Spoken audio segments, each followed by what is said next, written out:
ಬೆಳಗೋಳಾವಿ. ನಾನು ಹೇಳುತ್ತಿರುವ ಭಕ್ತಿಗೀತೆ ಶ್ರೀ ದುಗ್ಗಾಣಿ ಎಂಬುದು ದುರ್ಜನರ ಸಂಘ.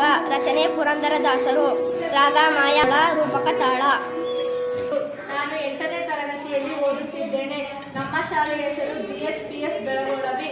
ನಾನು ವಾಚನ ಮಾಡುತ್ತಿರುವ ಕವನ ಮಂಗಳ ಗ್ರಹದಲ್ಲಿ ಪುಟ್ಟಿ. ನಿನ್ನ ಹೆಸರು ಸಿಂಧು.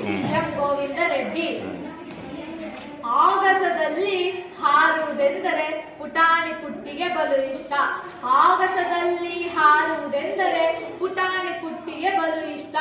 ರೆಕ್ಕೆಗಳಿಲ್ಲದೆ ಹಾರಲು ಹೋದರೆ ಆಗದು ತೊಂದರೆ, ಇದು ಕಷ್ಟ. ರೆಕ್ಕೆಗಳಿಲ್ಲದೆ ಹಾರಲು ಹೋದರೆ ಆಗದು ತೊಂದರೆ, ಇದು ಕಷ್ಟ. ಒಂದಿನ ಇದ್ದಕ್ಕಿದ್ದಂತೆ ಪುಟ್ಟಿಗೆ ರೆಕ್ಕೆಯು ಬಂದಿತ್ತು. ಒಂದಿನ ಇದ್ದಕ್ಕಿದ್ದಂತೆ ಪುಟ್ಟಿಗೆ ರೆಕ್ಕೆಯು ಬಂದಿತ್ತು. ಹಕ್ಕಿಯ ಹಾಗೆ ಹಾರುವ ಮನಕ್ಕೆ ಹೆಚ್ಚಿನ ಹರುಷವ ತಂದಿತ್ತು. ಹಕ್ಕಿಯ ಹಾಗೆ ಹಾರುವ